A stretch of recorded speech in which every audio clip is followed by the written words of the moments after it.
കണ്ടോ, ഇയാള് 48 പ്രാവശ്യം നബി സല്ലല്ലാഹു അലൈഹി വസല്ലം തങ്ങളെ പേര് ആവർത്തിച്ച് ഒരൊറ്റ സലാത്തില്ല. കാരണം സലാത്തിന്റെ വിരോധികളാണേ.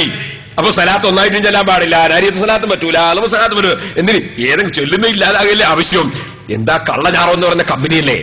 അപ്പോ ആ മൗലവിന്റെ 48 പ്രാവശ്യം ഒരൊറ്റ വീർപ്പില് അയാൾ നബി സല്ലല്ലാഹു അലൈഹി വസല്ലം പേര് പറഞ്ഞിട്ട് സലാത്തി അല്ലാത്ത 48 പ്രാവശ്യം.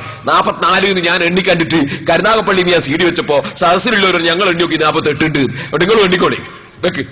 ആ റസൂലുള്ളാഹിയുടെ ആദർശത്തിന് വേണ്ടിയല്ലേ നമ്മൾ ജീവിക്കുന്നത്? ആ റസൂലുള്ളാഹിനെ സ്നേഹിക്കാനല്ലേ റസൂൽ നമ്മളോട് പറഞ്ഞത്?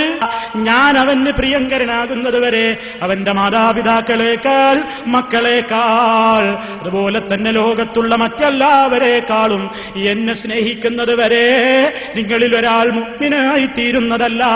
അല്ലാഹുവിന്റെ റസൂല് പറഞ്ഞതല്ലേ. ആ റസൂലുള്ളാഹിയുടെ സ്വഭാവം സ്വീകരിക്കുന്ന ആളുകളല്ലേ. അല്ലാഹുവിന്റെ റസൂലിനെ സംബന്ധിച്ചിടത്തോളം അല്ലാഹുവിന്റെ റസൂൽ നമ്മളോട് ഏതൊരു കാര്യത്തിലും അവിടുന്ന് എല്ലാ സ്വഭാവവും തികഞ്ഞൊരു വ്യക്തിത്വമായിരുന്നല്ലോ. അല്ലാഹുവിന്റെ റസൂലിന്റെ സ്വഭാവം ഖുർആനായിരുന്നു. ആ ഖുർആനിൽ പറഞ്ഞ എല്ലാ ആശയങ്ങളും റസൂലുള്ളാഹിയുടെ ജീവിതത്തിൽ ഉണ്ടായിരുന്നു. അവിടുന്ന് മിസാലുൻ ലിൽ ഫളായിലി, എല്ലാ ശ്രേഷ്ഠതകൾക്കും അവിടുന്ന് മാതൃകയായിരുന്നു, ഉദാഹരണമായിരുന്നു. ഈ ലോകത്തിന്റെ മുഴുവൻ വെളിച്ചം കാണിക്കാൻ ആ റസൂലുള്ളാഹിയാകുന്ന സൂര്യന്റെ പ്രഭയ്ക്ക് സാധിച്ചിട്ടുണ്ട് എന്ന് വിശ്വസിക്കുന്ന, അത് പ്രചരിപ്പിക്കുന്ന, റസൂലുള്ളാഹിയുടെ ആദർശത്തിന് വേണ്ടി നിലകൊള്ളുന്ന മുജാഹിദ് പ്രസ്ഥാനത്തെയോ അതിന്റെ പ്രവർത്തകന്മാരെയോ തെറ്റിദ്ധരിപ്പിക്കാൻ വേണ്ടി നിങ്ങൾ കാളാ എന്ന് റസൂലുള്ളാഹിനെ ഞങ്ങൾ വിളിച്ചു എന്ന് പറഞ്ഞിട്ടില്ലേ? പച്ചക്കള്ളമാ നിങ്ങളാ പറഞ്ഞത് എന്ന് ഓർമ്മപ്പെടുത്തുന്നു സുഹൃത്തുക്കളെ. ഇത് നിങ്ങൾ കൃത്യമായി പഠിച്ചു വെച്ചോ. ഇയാൾ എന്താ പറഞ്ഞത്? അള്ളാഹുവിന്റെ റസൂലിനെ പറ്റി നമ്മൾ അങ്ങനെ പറഞ്ഞിട്ടുണ്ടോ? അള്ളാഹുവിന്റെ റസൂലിനെ കണ്ടപ്പോ തക്ബീർ ചൊല്ലി എന്ന് പറഞ്ഞില്ലേ? റസൂലുള്ളാഹിനെ കാണുമ്പോ റസൂലുള്ളാഹി വരുമ്പോഴൊക്കെ വലിയ തക്ബീർ ചൊല്ലിയെന്നോ സഹാബത്ത്? ഞാനെന്താ അങ്ങനെ പറയാൻ കാരണം? അള്ളാഹുവിന്റെ റസൂല് വരുമ്പോഴൊക്കെ നിങ്ങൾ തക്ബീർ ചൊല്ലണമെന്നും നബിയെ കാണുമ്പോൾ എഴുന്നേറ്റ് നിൽക്കണമെന്നും നബി ഒരിക്കലും ആശിച്ചിട്ടില്ല. മാത്രമല്ല അള്ളാഹുവിന്റെ റസൂല് വരുമ്പോ എഴുന്നേറ്റ് നിൽക്കുന്നത് റസൂലുള്ളാഹിക്ക് വെറുപ്പായിരുന്നു. റസൂലുള്ളാഹി അതിൽ അനിഷ്ടം പ്രകടിപ്പിച്ചിട്ടുണ്ട്. നിങ്ങൾ അമുസ്ലിമീങ്ങൾ അവരുടെ രാജാവിനെ കാണുമ്പോൾ എഴുന്നേറ്റ് നിന്ന് ബഹുമാനിക്കുന്നത് പോലെ നിങ്ങൾ എന്നെ അങ്ങനെ നിന്ന് ബഹുമാനിക്കല്ല എന്ന് അല്ലാഹുവിന്റെ റസൂല് വിനയം കാണിച്ചിട്ടുണ്ട്. അത്രത്തോളം വിനയത്തിന്റെ ഉടമയാണ് റസൂലുള്ളാഹ്. അല്ലാഹുവിന്റെ റസൂലിന്റെ വിനയം നോക്കൂ, റസൂലുള്ളാഹിയുടെ വിനയം നോക്കൂ. റസൂൽ എന്ന ഈ ലോകം കണ്ട ഏറ്റവും വലിയ മുത്തുമാണിക്കക്കല്ല് അഷ്റഫുൽ ഖൽഖ് മുഹമ്മദ് റസൂലുള്ളാഹ്. ആ റസൂലുള്ളാഹി അങ്ങ് കയറി വരുമ്പോ ഈ എഴുന്നേൽക്കുന്നത് റസൂലുള്ളാഹി ഇഷ്ടപ്പെട്ടിട്ടില്ല. അല്ലാഹുവിന്റെ റസൂൽ ഒരു മജ്‌ലിസിലിരിക്കുന്ന നേരത്ത് ഏതാണ് റസൂൽ എന്ന് തിരിച്ചറിയാൻ പോലും കഴിയാതെ ഒരു ജാടയും കാണിക്കാത്ത മുത്തുമാണിക്കക്കല്ല് മുഹമ്മദ് റസൂലുള്ളാഹ്.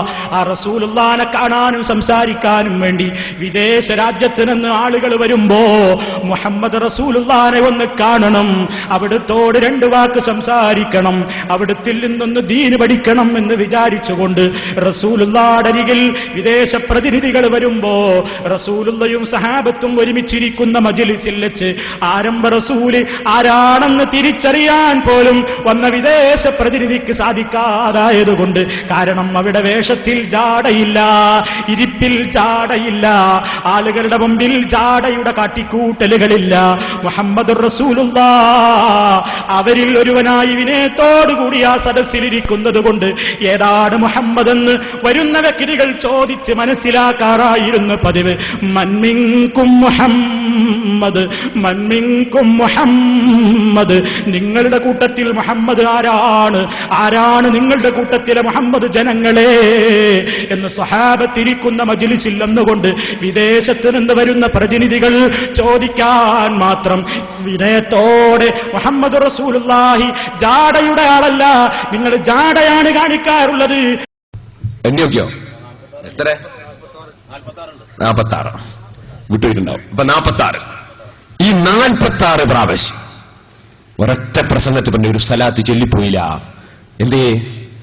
സുന്നി മുസ്ലിംമാരെ വയല് വീട്ട് ആളുകൾ നന്നാകുന്നത് കാണുമ്പോ വയലിന്റെ കോലത്തിൽ നീട്ടിമടിച്ചിട്ട് പറയാ.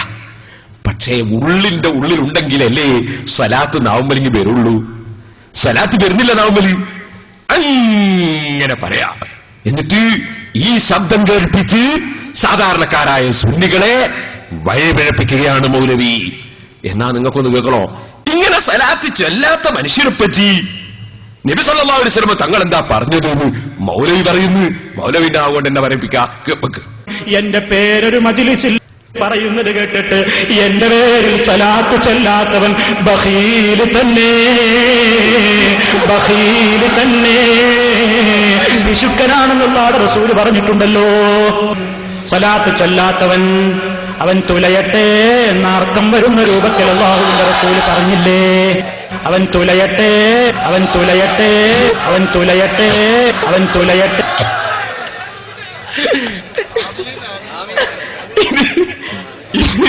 ഇത് അത് അയാൾ എന്നെ പറഞ്ഞാണ്. നബി സല്ലല്ലാഹു അലൈഹി വസല്ലം പേര് പറഞ്ഞിട്ട് സലാത്തില്ലാത്തവൻ ബഖീലാണ്, അവൻ തൊലയട്ടെ എന്ന് നബി സല്ലല്ലാഹു അലൈഹി വസല്ലം പറഞ്ഞിട്ടുണ്ടല്ലോ. തൊലയുന്നതായി കാണുന്നത്